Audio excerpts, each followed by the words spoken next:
विभागाच्या पथकाने आज गुरुवारी दुपारच्या सुमारास सोलापूर हैदराबाद रोडवरील मुळेगाव तांडा परिसरात एका ऑटो रिक्षामधून हातभट्टी दारूची वाहतूक होताना गुन्हा नोंदविलेला आहे। ही कारवाई प्रभारी निरीक्षक सुखदेव सिंह यांच्या पथकाने केली। या कारवाईत ओंकार रवींद्र निकम हा इसम बजाज ऑटो रिक्षामधून 3 रबरी ट्यूबमध्ये हातभट्टी दारूची वाहतूक करताना आढळून आल्याने त्याच्या विरुद्ध महाराष्ट्र दारूबंदी कायद्याच्या अन्वये गुन्हा दाखल करण्यात आलेला आहे।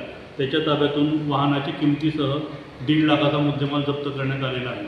तसेच विभागाने कालही बार्शी तालुक्यातील भालगाव व शेळगाव परिसरात 2 मोटरसायकलीवर देशी विदेशी दारूची वाहतूक होताना गुन्हा नोंदविलेला आहे। लोकदर्शन मराठी चॅनलला सबस्क्राइब करा, बेल बटनला क्लिक करा व लाईक करायला विसरू नका।